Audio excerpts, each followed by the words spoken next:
Hey, I'm Maggie Shayne, and this is the Coffee House Blog. Today's post is the very first excerpt from my soon-to-be-released novel, Lone Wolf, on sale May 12th, 2026. It's coming soon, and I'm going to read you the first chapter. Lone Wolf, Chapter 1.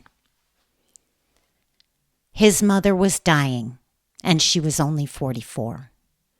She looked far older, though, ravaged by cancer. She wasn't going to recover and get out of the hospital. Not this time.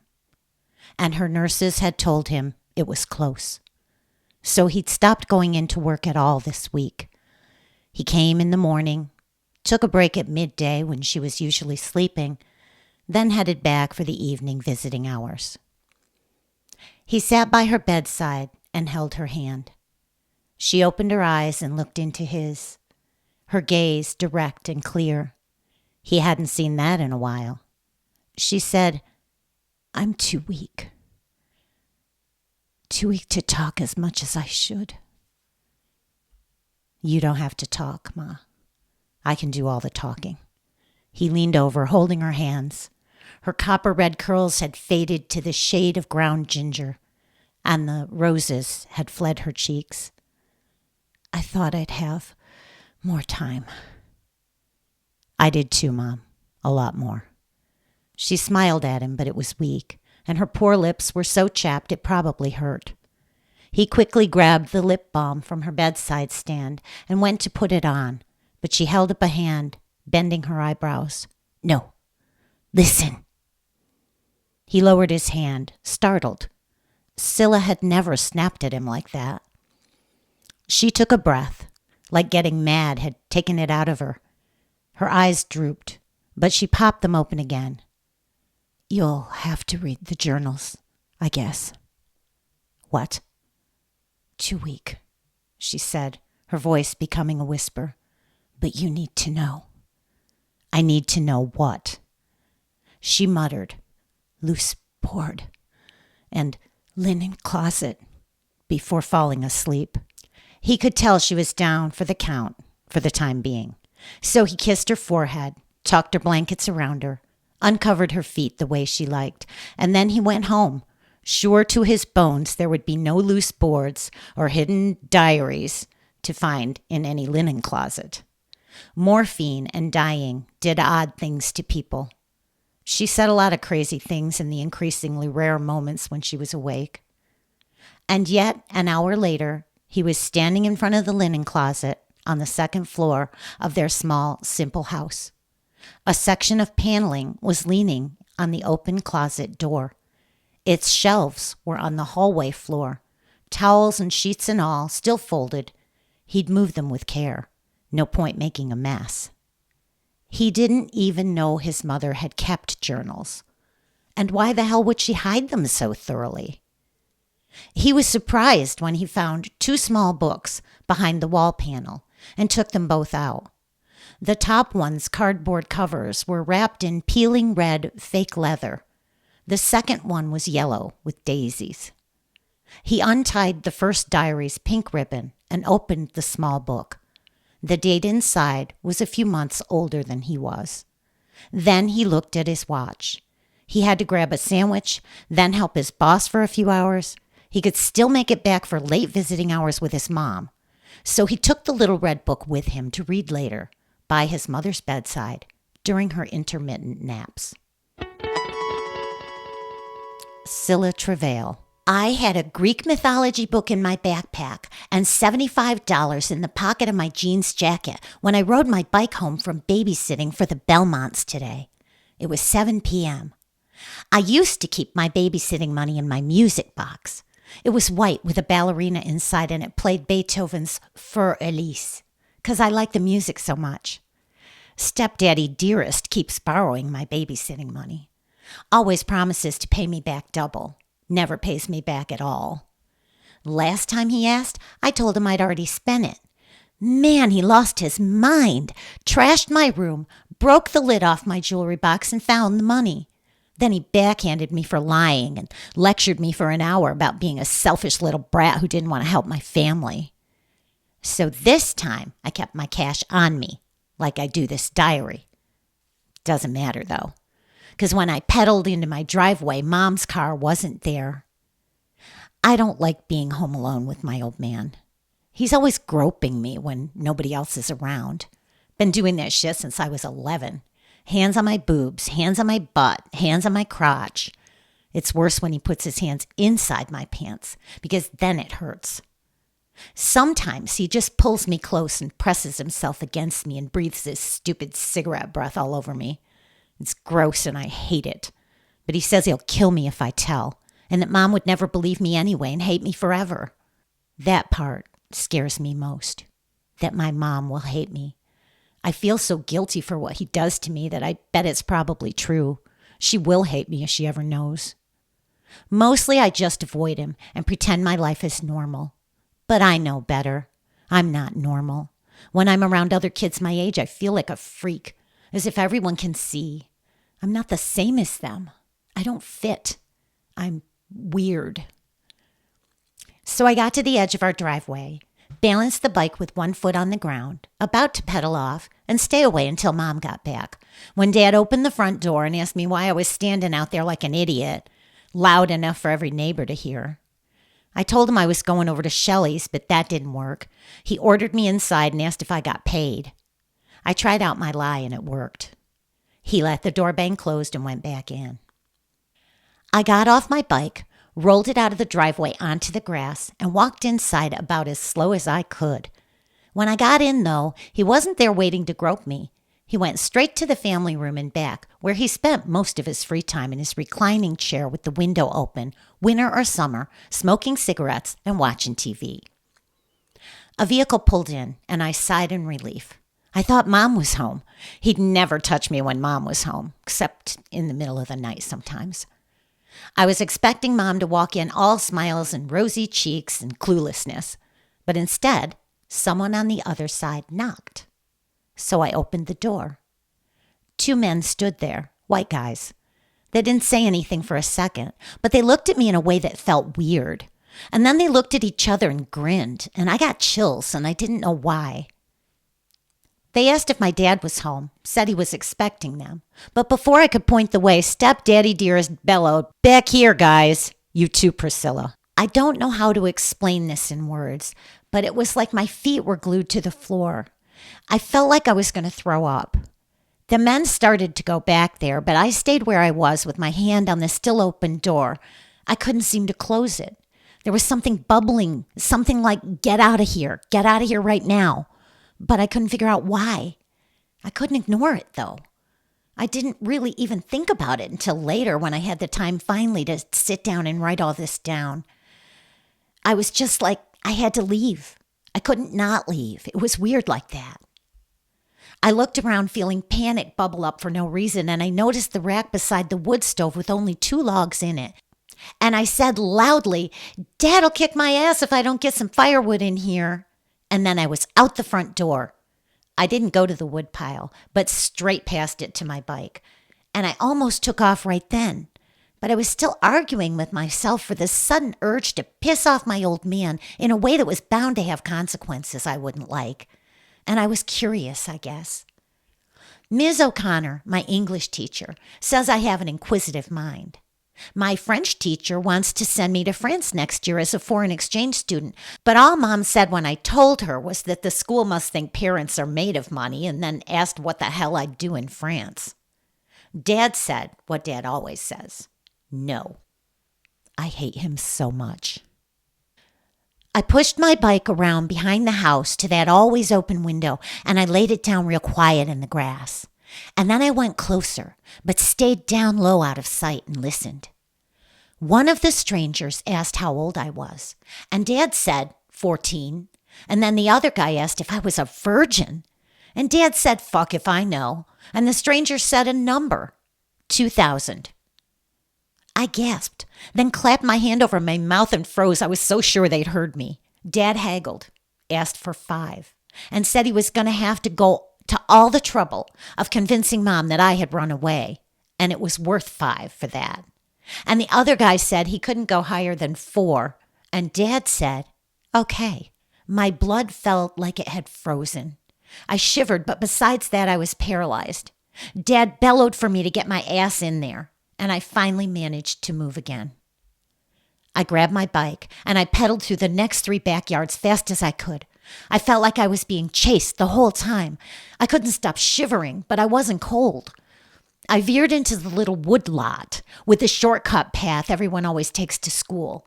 But I didn't stop at school either. I just kept pedaling and thinking my stepdad had just tried to sell me.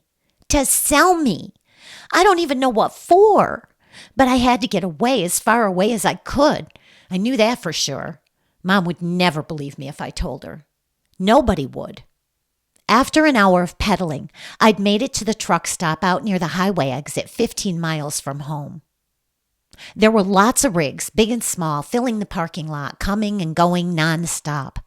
The smells coming from the deep fryer pulled me in that direction, and my stomach growled. I had enough money to eat, but I was still too close to home to be seen or to even stop riding, or at least to stop for very long. My old man would be out looking for me. So would Mom. Poor Mom. I pedaled into the parking lot. I didn't think I could ride my bike on the highway without getting caught once everyone was out looking for me, and I had no idea where I was going. I wanted a map and some of those fries that smelled so darn good. But I didn't get either. I came upon a small truck with a bed full of cargo entirely covered by a blue tarp. The truck had Texas plates. I was in Binghamton, New York. Texas seemed like it would be far enough. It was dark, and the closest parking lot light was busted out, so I got off my bike, rolled it closer, and took a look underneath the tarp. Just boxes, mostly cardboard, some wooden, all sealed. Murray Sporting Goods was stamped on some of them, and there was room in between. 2 men were walking out of the diner heading for their rigs. Another handful had just arrived, and the sound of a big rig air brake gusted as another one pulled in, his headlights spilling over me. I crouched and pretended to fiddle with my bike chain until the parking lot was quiet again. Then I picked up my bike and shoved it underneath the tarp. I climbed in behind it, my heart pounding so hard I could hear it. I pulled the tarp back down and found a more or less comfortable spot to curl up and wait. And I tried to move some of the boxes around in front of me in case the driver looked. I couldn't hide the bike, though. It didn't take long before I heard the truck's door open and felt it sink with the driver's weight as he got in. The door slammed, the engine cranked, and a few minutes later, the truck was pulling out onto the highway and picking up speed. And I got out my diary out of my backpack so I could write all this down. My life kind of ended tonight, I think. Priscilla Marie Bishop is dead. From now on, I'm Scylla Travail, born in the back of a truck in Broome County, New York, fully grown at 14 3/4 years old. Wolf. Wolf sucked in a breath, looking up from the journal at his mother in the hospital bed. She'd slept through his entire evening visit this time, but now he had questions. "Ma," he said, leaning over the bed so his dark hair fell forward and touched her face, "I need you to wake up. Visiting hours are almost over." He'd been shocked to his bones, realizing that he'd never even known his mother's real name, nor, apparently, his own. "What the hell, Ma? What the hell?" There came 3 gentle taps on the door. That was Kate, one of his mom's nurses. She didn't even bother sticking her head in anymore, just tapped 3 times to tell him time was up. He closed his mother's diary, straightened, and turned around to pick up his backpack from the reclining chair Nurse Mindy had brought in for him. He'd come to believe over the past 17 days that nurses were the best human beings on the planet. He didn't even mind that they made him leave when visiting hours ended every night. He was pretty sure they'd enforce the rules more for his sake than their own. He glanced at the clock on the wall, a round black one with a white face, 8:57. His mother, or rather her diary, had just dropped the bombshell of a lifetime on him, And now there was a forced intermission before he could learn anything else, if there was even anything else in the diary to learn. He leaned down to kiss her cheek, as he did every night. His mom was pale. She'd always been pale, but now she was white, and her face was thin and drawn. She was only 44, 14 years older than he was. The cancer had aged her so much you'd never know. He had put a recent photo of her on the bulletin board. Skin like Irish cream, freckles scattered across her nose and cheeks, orange-red curls framing her face. Even her hair was losing its color. She was fading before his eyes like a watercolor in the rain. And he'd never even known her real name. He knew the rest, or thought he did. That she'd been a runaway teen when he was born. That she'd raised him with help from Grandma Sage. It had been just the three of them for as long as he could remember, until Grandma had died in her sleep without warning or fuss 12 years ago, and just the two of them ever since. Priscilla Marie Bishop, he whispered, and he covered her papery, frail hand with his brown one. I love you, Ma. She didn't respond. She'd been sleeping all afternoon. The nurses had warned him she'd start sleeping more and waking less, until eventually she wouldn't wake at all. Straightening, he slid the strap of his canvas bag up over his shoulder, tucked the diary inside, rubbed the small of his back with his free hand, and walked quietly out of the room. He waved to Mindy and Kate at the nurse's desk, and they returned sad smiles that tried to convey comfort. And then he headed out to his 1977 Ford truck. The front was still the original blue, but had faded to powder with rust. He turned the key to crank her up. She coughed a few times, but she started, and he patted the dash and said, "Atta girl." Snowflakes filled his headlight beams all the way back to their simple house in Hobbsville, about 15 miles north of Borger, Texas, almost to the Oklahoma panhandle.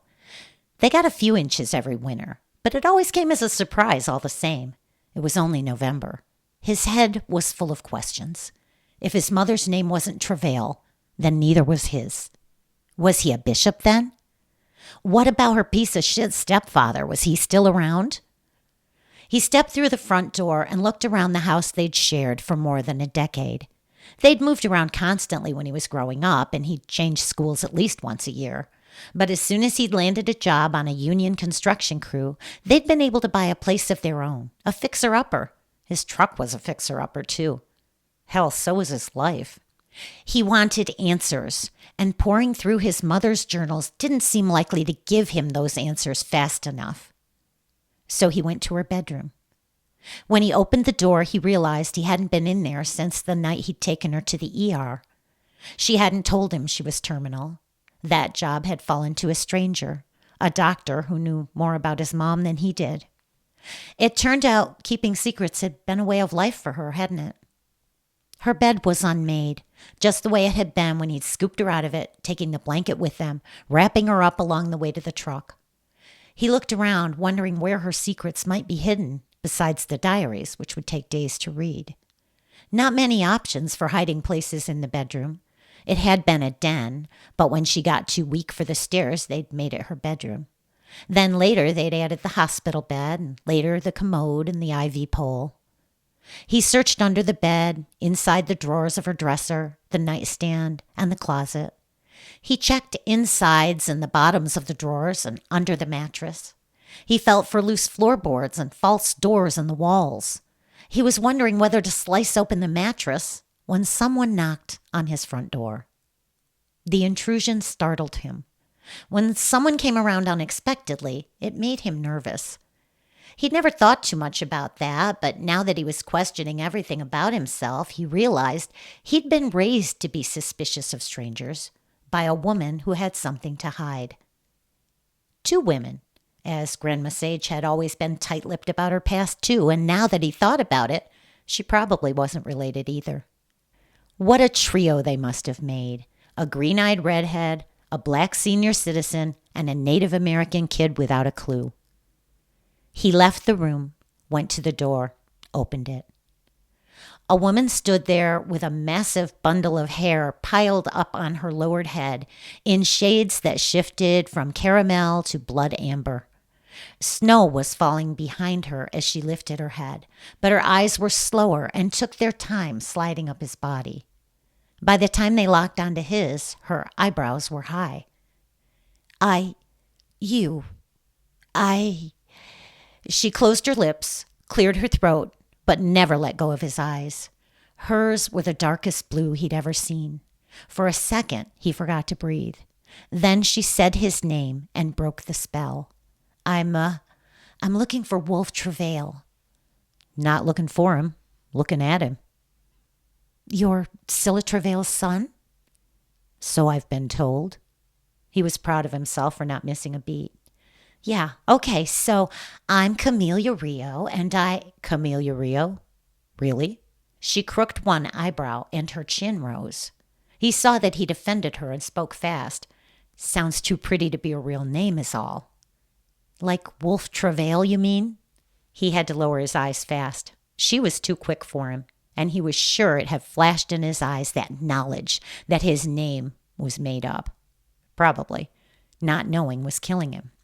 So, full disclosure, she said, I work for a lawyer. Look, if it's about the hospital bills, No, not about the bills. I agreed to help your mother. She had a small life insurance policy, and she left instructions for... Listen, can I come in? It's cold out here. He turned to look at the house behind him. His mom's bedroom door was open, the mess he'd made going through her things fully visible. When he looked back at Camellia Rio, her blue eyes told him she'd already seen that. Snowflakes were gathering atop her mountain of hair. He sighed in surrender. Yeah, sure. Come on in. Willow Brand, Sky Dancer Ranch, Quinn, Texas. At the family meeting she'd called, Willow yanked the sheet off the cradle in the middle of her mom's living room, the one with the name Wolf carved into it. She'd found it in the attic while her folks had been traveling, and she'd kept it to herself for as long as she could stand. Her anger had only grown. So she whipped off the sheet and let it sail to the floor in the corner with all due dramatic flair. There was a collective gasp, and Willow said, What is this, Mom? Beside her, Jeremiah tightened his arm around her shoulders and whispered, I thought we were going to ease into it, babe. She ignored him and continued, We were looking in the attic for my old cradle, for Lily and Ethan's baby, and we found this. What does this mean?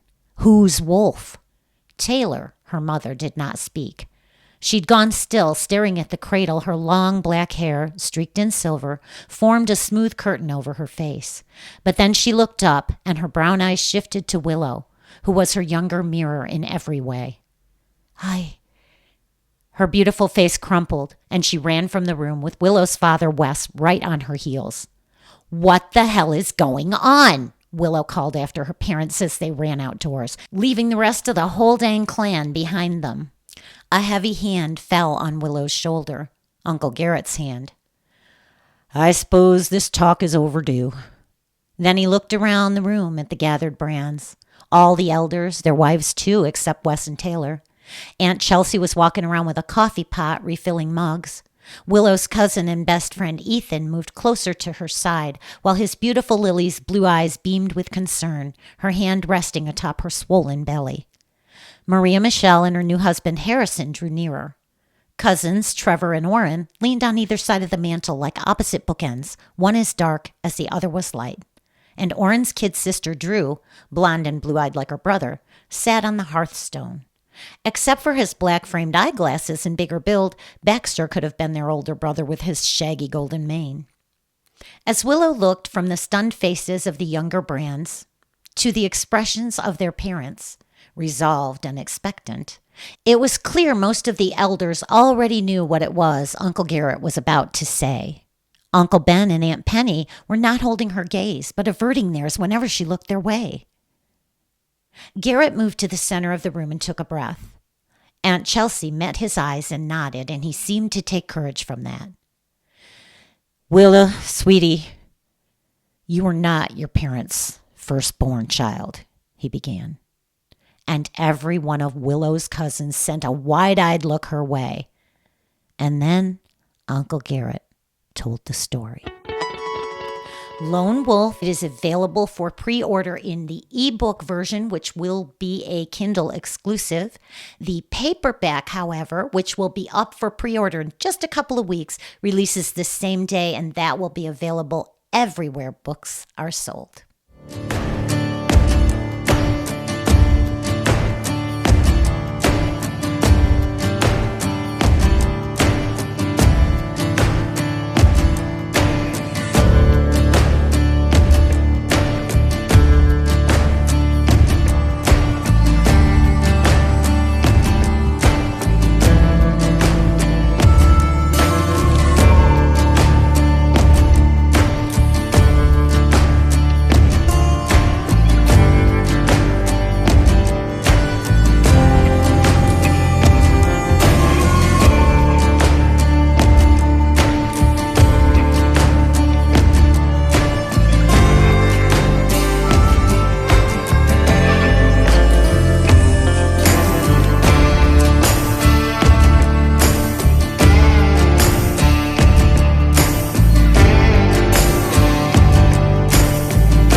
Hope you enjoyed this week's treat, and I'll see you next time.